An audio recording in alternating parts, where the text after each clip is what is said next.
All right. Yeah. Life. Yeah. Dear Lord. You ready? Are you recording? Yeah. Oh, shit. Yeah, I just hit record as soon as we walked in. Damn it. I've ruined it by asking. God, fuck it up. I'm just like trying to put together. I was thinking earlier how mind-blowing it is. How into character that he is. Oh, yeah. Like just the voice. I was like there's that line when he grabs like Junior close and he's like, but I want the fucking like whatever and the laundromat or whatever. When he's like asking for like extra things so that he doesn't look weak to his people. Mm-hmm.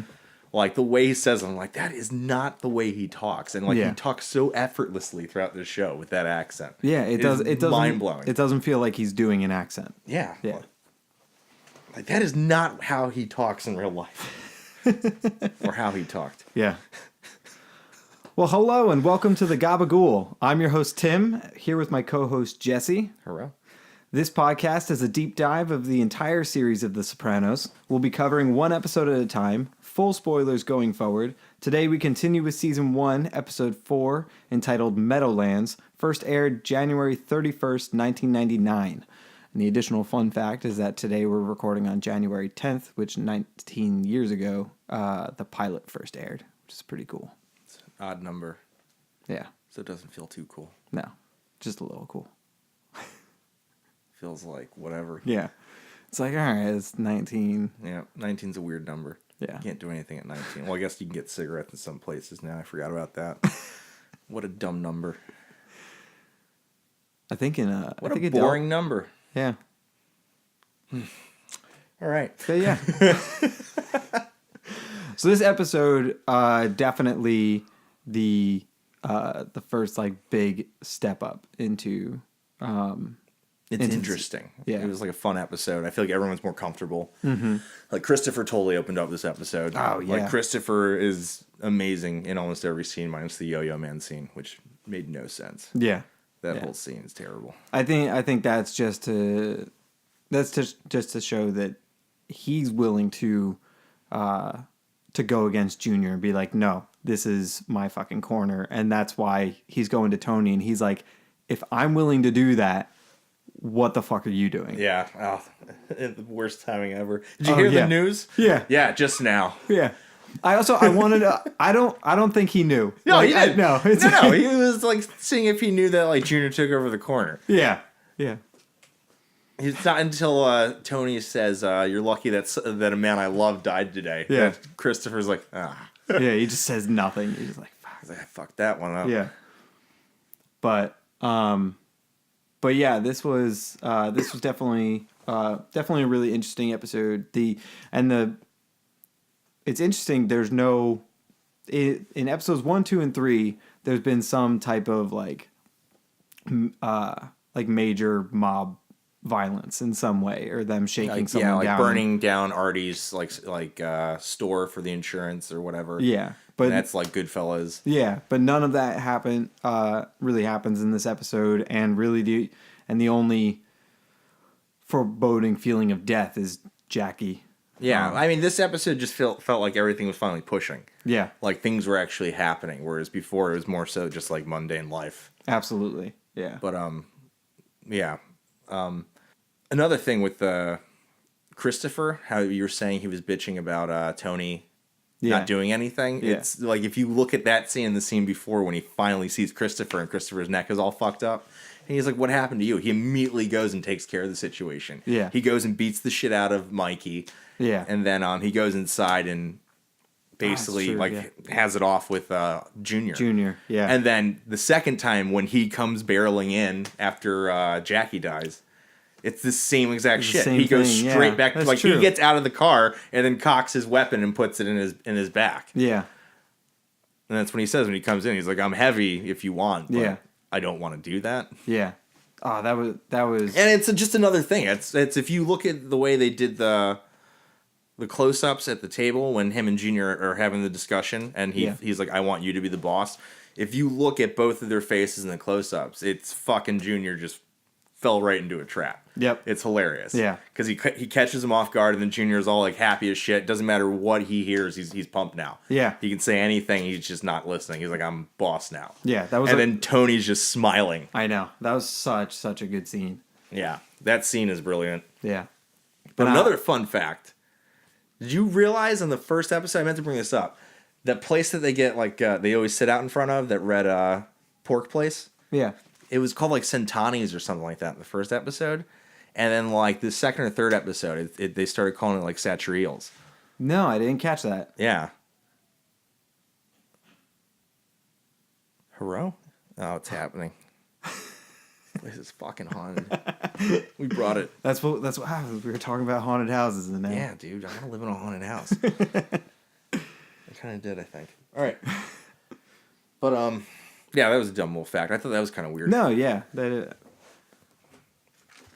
Yeah, I don't know if they... Can't really think of why they would just randomly change it. But... Probably just rights to it or yeah, something. That's they true. didn't want to keep paying them or whatever. But, someone found out that someone called in and was like, hey, I actually own the copyright to that. Yeah. And they're like, you have to okay. pay us an extra $200. Like, we'll just put a sign in front of it. Yeah. Or they could have just maybe bought the deli or something. Yeah, Just didn't new see it management. happening. Yeah. But yeah, the start of the episode, it's that weird fucking dream Yeah. So weird. where Hesh like walks by the window and Yeah. looks like he's on a treadmill. Yeah. I know. That's the best part. Freaks me out. That's Hesh. She's the 3 o'clock. Yeah. But there's this shot of AJ Yeah. when he walks out of the door of the main room, and then you see AJ peeking through the door. Yeah. That is like, just remember that like I'd never realized it before, but that's like a huge Okay. a huge thing later on. It kind of lines up with something. Okay. Cool. Yeah. I mean that because I tied that to he's peeking out the door, and in this episode is when Meadow like hammers him over the head with the idea of like, you know who our dad is, right? And like, yeah, because it does also line up with Yeah. the end of the episode where Yeah. he's looking at him being photographed by the FBI. Yeah. But there's this other thing that happens like probably later in the season where Okay. it matches up, and they low key don't talk about it. Okay. But Awesome. I thought it was like an interesting parallel thing. Awesome. I'm looking forward to watching for that. But yeah, so the dream, and then Polly with the newspaper. Yeah. Then like I was saying that like remember when I said his mom sounds just like the psychiatrist, like they sound similar. Yeah. And then it's like he flips around and yeah. it's his mom dressed up as her. And Jackie doing that weird wink. Yeah. You can't exactly wink. I've watched this episode so many times. I picked up every little tick. I started picking shots apart. Jesus. I was like, this is wrong. Yeah. This wasn't right. Yeah. Yeah, my notes are stupid. But We're introduced to a new character in this episode. We're introduced to the police lieutenant. oh yeah, fucking Yeah. Kevin's dad from Yeah. Home Alone. Yeah. He's down on his luck these days. Do you speak English? Parlez anglais? Well, is there, I mean, est-ce qu'il y a un person qui parle anglais là? Did you get anybody? I am looking for my son. Do you know where he is? Yeah, just begging for macaroons. The whole macaroon. That was brilliant writing. Yeah. It's in the box. Macaroons. Just the look he gives Yeah. him. He's like, God damn it, I'm not going to get any of these home. Yeah. It was so close. The way he dumps them out on the table. That was Yeah. like such a weird shot, too. Like, whoever Yeah. set that camera shot up, it was brilliant. The way, like, it shows, like, just his hands dumping them, like, sloppily all over the table. Then Yeah. it cuts to his mom just making that weird look with her face. Where she looks completely shocked and offended. Yeah. Too many times. But, and then he wakes up from the dream, Yeah. and he's with the mistress. Oh, yeah, of course. And then when he comes home, his son's just like, where are you? Yeah. He's like, oh, there was a... Something broke down. Yeah. It's like Trash he's just issue, never you know? sleeping at home with his Yeah. wife. That's why Carmilla's just broken. Yeah. Sits down to play Mario Kart. Yeah, and then holds the controller like an asshole. Yeah. It's frustrating. Every time I watch it, I'm like, Oh, what are God. you doing? Well, and I was laughing because I was looking up the episode, getting ready to record, and I was on IMDb, and of course they have the goofs, and so I scrolled down, and the top goof before you even click to read more goofs. Tell me it's him turning the Nintendo on. No, it gets there Because that drove me crazy. It says when Tony joins his son to play Mario Kart on the GameCube. Who wrote that? Someone's got to write a goof for the writer. For the goof, yeah. Goof for the goof. It took me a bit to get past that first sentence before I could even read the rest. I was like, no, you're so wrong. Anything he says is canceled out. Yeah. I was like, fuck you. But it says AJ's already playing alone. Tony takes the controller, and they immediately start playing a multiplayer game, split screen, which is impossible without quitting the game, go through the menu, and start a new game. I was thinking that. Can you just like come in out of nowhere? No. That's a new video game thing where you can just click X and join in. No, but I did write notes on this. I'm not even kidding. All right. So after the first round, AJ just hits the restart button. Yeah. And then, dude, I'm telling you right now, they're just in the game. Yeah. Dude, they're in it. When it shows the screen, do you want to know what it says? It says 2 minutes, 12 seconds, and 0.2 seconds. Yeah. On the screen. Yeah. And before, when they were first playing, it had just started off. If you look, it says 10 seconds. When it cuts back, it's at 18 seconds. Yeah. The continuity is better. But this restart, magically, they're at the end of the game when they come back in. Yeah. And, this scene's supposed to be within just, a quick sit down. Yeah.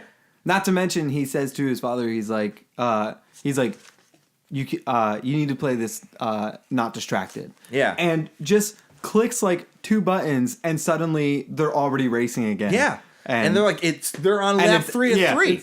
It doesn't make any goddamn sense. And once again, I've watched this too many times to be doing this, but it drives me crazy that this is supposed to be a minute. Yeah. Don't worry, that was the thing. You that can't I caught restart in any system like viewings. that. This is the dream. Everyone's fallen asleep at night and been like, "Hey, I really wish I could just turn my PlayStation on and off, and when it comes back on, I'm just where I want to be." No, you have to stop things. You have to get into apps. Even with a cartridge, you'd have to sometimes you have to take the cartridge in and out. Yeah, because it just doesn't understand. But even so, for him to restart that, I think he'd have to exit that game. He'd have to select they'd have to select their characters again. He'd have to select the map again. Then they have to start. Then they have to wait for the countdown. And then after the countdown, then they got to go through 2 laps before they get to 3. Yeah, this was not okay. Yeah. I like that this is what we're focusing on. Yeah. The 4th watch, I was just sitting there taking notes, of timestamps. I was like, this can't happen. I've never seen a restart button do this. It was the restart button. That's what drove me crazy. You can't just restart into a fucking game. All right, so moving on. Yeah. Oh, yeah. So then fucking Christopher gets out of the hospital. Yeah. Oh, it's my God. him and Adriana out in front. He's just all fucked up on whatever they gave him. Go get the car. But that's the first best interaction. That's when they're like, all right, Adriana, you get to stay. We're going to keep writing you into the show. That just worked, their relationship. Oh, she was fantastic in that scene. Yeah. That was great. She's calling for Tony in the trash can just so they can get that ridiculous shot of her ass. Yep. Oh, 100%. That's the only reason that shot existed. Yeah. They're like, hey, why don't you go talking to that trash can? Yeah. Good. No, keep talking. Keep talking. But I loved it. Just him with the neck brace. He just played it so well. Yeah. And then they go and pick up Meadow at school. Oh, yeah. Yeah, he shakes down his niece. Yeah. And they get her in the car and they're about to drive away and fucking Hunter comes up to the car. She's like, did Brendan ask about me? Yeah. Yeah. And they just take off. Yeah. And what did you tell your dad? Yeah. I'm sorry. Yeah. I'm sorry, but don't ever say you hate your life. That's blasphemy.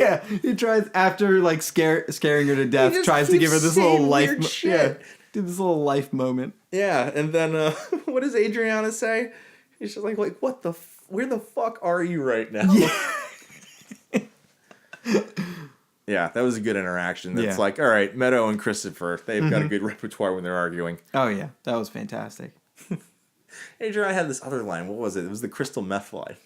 Where he's freaked out. He's like, Tony's gonna be after me because you sold his daughter crystal meth.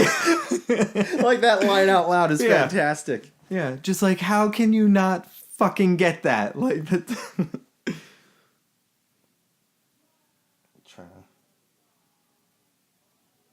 My notes are gibberish. I'm looking at it after 4 episodes. Yeah, after 4 viewings, I wrote C and A go here, and I'm like, I don't know who C is. It's like I thought my brain would remember, but there's so many C's. Yeah. Probably Carmela, but you know. Oh, and beepers. Beepers. Yes. I just wrote the word beepers. Yeah. What Beepers, the hell? Beepers and the absolute like atrocious dialogue when it comes to kids making fun of each other. That was the best. That's so clearly written by someone who's never been in that interaction before. I wrote the line. What did that kid say?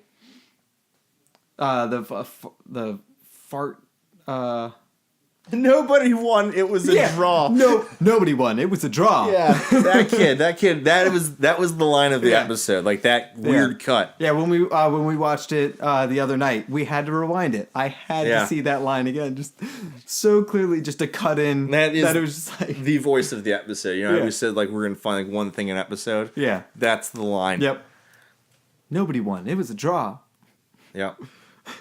That kid's gonna go down in history as the best. A close second is right before the fight out on the playground when he's like, "Do you want a power bar?" Yeah. What was up with all those kids? Yeah. All those kids were ridiculous. Yeah. And when they all got sad when there wasn't a fight, everyone put their head down all at once. Yeah. You could tell the directors behind the camera, like, put your heads down, you're sad. Like, oh. Yeah. But dude, and not only that, like when they're arguing, like that kid, the bully, I say like quote unquote. The worst. Like, dude, he gave AJ every out for them to just be friends and like call it off. Like after like they rip the t-shirt and they meet up the next day. Yeah. He's even like, oh, like that was fun. Yeah. And then he's just like, and then give me my money. Yeah, but you owe me $40. And he's like, what the fuck, dude? He's like, I thought we were gonna be cool. Yeah. And then like he says something else and like he still gives him like a little chance to like still like make it up. He's like, nah, I want my money. Yeah. You're like, fuck you, AJ.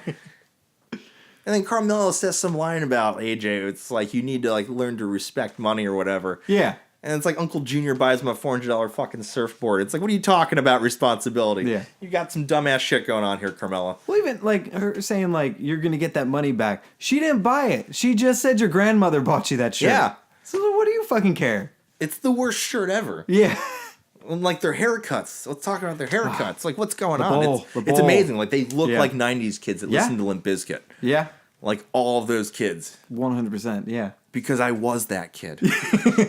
That's how I know. Yeah, I had the hair. Oh, dude, I had it all. My bangs were definitely a lot longer, but I had the hair. I didn't have anything good. Yeah. I had like all like the cheap shit. Like everyone had Jinko jeans in my friend group. Yeah. Well, I had Jinko jeans. I had one pair of Jinko jeans, and it was only because they were hand-me-downs from my cousin. Yeah. Well, good for you. At least you got Jinkos. My mom was like, "Here you go, flare jeans, girl flare jeans." When I got a chain wallet, you know what they got me? They got me the biker chain wallet. Do you know what that looks like? It looks like a man purse. And I would walk around school with that. And then people were like, Jesse's got a purse. Yeah. It was terrible. 6th grade was terrible. Kids that were listening to Korn were making fun of me. That's where I was at in my life. You know how fucking shitty that is? Oh, fuck. And you're here. You made it. This is like a Melfi situation right now. I'm just going off, except Melfi like switched it this episode where Tony got to put his arm up. Like, tell me what's going on. Yeah. She's like, well, you had your friend beat my friend. Yeah. Fucking moron. Yeah. That was such a weird fucking scene. Like, yeah. Because she totally catches him and they do like, he does the shifty eye. It's like, what a fucking moron. Yeah. I mean, you know, he sounds like a fucking moron. And she's like, you son of a bitch. Like, yeah. I like that she goes to the guy's house, like, to see if he's okay, and she's got like, you know, fixing herself up, you know, propping her tits up and everything, and then the guy comes to the door and starts like just basically weeping, and she just like puts her shawl back up. She's like, this is not happening ever. Yeah. this man is crazy. Yeah. He's talking about Jim Morrison dying in 1969. Yeah, I'm walking around hearing people are strange. Like, dead at 27. So young. Yeah, and then, but that scene was ridiculous with the whole thing with the Mr. police McAllister officer was so yeah. His part is like, what are you doing, Mr. McAllister, man? Yeah. It's like, dude, stop. It's like, this is definitely before fucking cell phones. Yeah. There's clearly no camera recording get away with any this of that shit. in the car. It's Like no body cams. he attacked us. Yeah. The guy's you saw life him is ruined. resisting arrest. Yeah. I thought I saw a weapon. I was like, whoo, that line rings Yeah. heavy. What was it? I'm at the Twin Tower. Dude, yeah. How crazy was that? It's like one of his last lines. Yeah. Right before he dies, it's just Jackie gibbering on about like nonsense, and then he says, "I'm in the World Trade Center." Yeah. I was totally surprised that he was in 2 this years. episode. 2 years before Yeah. he went down. I was surprised he was in this episode because I was completely under the impression in That he episode had just 3 died, that yeah. he just died because the way everyone talked about it sounded like after that scene with Tony, like he just went. Like Yeah. So I was like, oh, he's here, kind of. Nope. But yeah, and then you got the, what's it called? The big thing this episode was the Junior Tony. Yeah. I mean, that was... Those were the best parts of the episode. that was fantastic. That was huge. That and him stapling. Oh, dude, loves how he gets it when Yeah, he's just that waiting was- by the elevator. Yeah. And it does that zoom in, and he doesn't even grab it. It just cuts. Yeah. And he's just like, your suit's wrinkled. Yeah. Help The you. best is the ticket. It's like so Yeah. over the top, but it's so good. Yeah. It's like, this is overdue. And it's like, you mean that this beating was overdue, but you used the ticket Yeah. joke. Yes! And then he like wipes the stapler off and just drops it like all like willy-nilly. Yeah, that was fantastic. But the scenes with the first scene with him and Junior is great because It's so good. because that's when you have Junior just being like, no, fuck you. Next time you come in here, come in heavy. And Yeah. Tony being like, you don't mean that. You're like, my fucking uncle. Yeah. And then his dudes in the background in their fucking swishy suits. Yeah, the fucking David, the Walmart David Hasselhoff in the Yeah. background. That's He's the just, best. Just mad dogging the whole time. but then you have that first scene with Junior, but then the second one, that's just, not only is that fucking brilliant because he's easing into, like you said, just luring Junior into a trap. Everything the way Tony is talking makes Junior think he's getting ready to say, we're going to war. But that's what he's been doing the whole episode. Like Yeah. when they're having that weird dinner where they're all eating lobster. Yeah. And it's all like the bosses of the gang or whatever, his crew. Yeah. And they're like, he's trying to butter up, what's his name? The old guy. Mm-hmm. And he's like, my son's got MS, so I'm not doing this shit. Oh, that whole thing was him just like scoping out the waters. That's all Yeah. he was doing. Yeah, to see like How everyone felt about it. Yeah, and everyone just overall, everyone's just like, no, it's you. Like you got to be.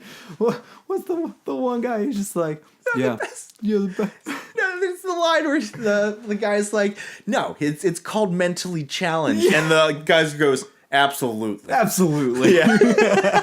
That was the best. That was a good line too. That I one's love up it. there. Yeah, that guy just sits there and he just agrees with everything. Yeah, he's the yes man. Yeah, I love it. He's Sylv with no personality. Yeah. But and then so Tony's like, it's yours, but then has that one last moment that he's like, he gives him his asking price. That's the best part where he does the whisper. Yeah, and then that has an even further payoff when they're at the funeral and they're just like, look at him, like he's is an beaming. idiot. He's so happy, and Tony's just like, but I'm calling all the shots. Yeah. Like and all of them are just like, fuck yeah. Yep. You can tell that they're all just like, yes. Yeah, it's the FBI is like fucking filming them. He's like, let yeah. him be the head of it, Yeah. and then I'll just be off to the side doing everything. Yeah. I loved the way the funeral was shot and everything. The look from Meadow. Yeah. When she just pans over to her and she does the smile. It's the weird. It's the so best. it's so oddly because it's like everything else feels really really subtle and just it's like this really nice pan. You just have the funeral going. There's the bit of music. They're pointing out the FBI and then they show like his son and it's just really nice And frame does the shot of everyone Yeah. at the funeral from his point of view. But then it does this really awkward thing where she's oddly close to It's the like, you ever see camera, that and- picture of the girl that's like standing in front of the burning house and she's got that smile? Yeah. Like she did it? It was yes, almost like that. That's what it was. It was just like that. Yeah. But then they had that song. All right, I'm telling you right now, all right? So that song is hilarious now because Rick and Morty used that song too. I think it might have been their first season finale. Okay. It's the episode where everything changes. And I know you haven't seen it, but it's basically Rick and Morty go into this other dimension and blow themselves up in that dimension, then take over their lives in that dimension. That's where the show changes. But like they have to bury the bodies, and that song's playing while they're doing that, and it's just like a montage of like Morty looking like really sad and like trying to do everyday life stuff, like, you know, just do the dishes or talk to his mom, or like Summer's on her phone like just playing with apps. And that song is so much funnier now, having seen that on Rick and Morty and having it end the episode with that. And that was a stupid rant. That was a shinfo. That's all right. To our and to our listeners, I have never seen Rick and Morty. Yeah, that's another. That one doesn't make sense. That one I cannot for the life of me. I'll who knows? Maybe by the time we finish this podcast, I'll have watched the entire thing. But let's see, what else? Did we cover everything? Basically, we did. Yeah. That was the whole episode. Other than Yo-Yo Guy, if you want to talk about Yo-Yo Guy. Yeah, I mean, I think that like you were saying, and you're completely right. Not really. It's that scene. That scene's. I think the scene itself is necessary to show. Yeah, it just didn't work. Yeah, whoever hired the guy as the actor, and it was another weird thing that I thought about. Like, Gandolfini's in almost every scene. Yeah, and I feel like he makes that scene better for everyone else. Like they do want to do better when he's in that scene. Yeah. And that was just Christopher taking over that scene. So I felt like it just didn't work. Yeah. It was this was definitely a really great episode, but you can tell it's still early on in the season. Like there's still some things that are being worked out. There's some odd pacing and camera choices, but that could also be season 1. That could also be 1999 for all I know. Like they were, just forging a path. Yeah. Trying to figure it out as they went. Yeah. The only thing I can think of that didn't get mentioned is did you hear the Chinese Godfather? Yeah, that was the best line. They gave him an offer he couldn't understand. Yeah, that was fuck. Oh, dude, such a good racist joke. It was the best. Oh. It really made Junior's character that much better. It did. And it's like, that's how the scene starts. Like, you have Tony walking in, and that's Junior's line before Tony walks up. It was fucking brilliant. Yeah. So this was an awesome episode. I'm excited to get next is a fun one. The Meadow Goes to College. Awesome. This is the one that many people talks about. Okay, and I think this will be the first episode so far that kind of takes us out of their. It's mostly just Tony episode. Okay, awesome. I'm always for more Tony. Yeah, so. And then you can just hear Meadow bitch for an entire episode. But Daddy, I don't want to do this. I want to go to the school. All right, awesome. So next episode we'll dive into episode 5. Thanks for tuning in today, and see you next time.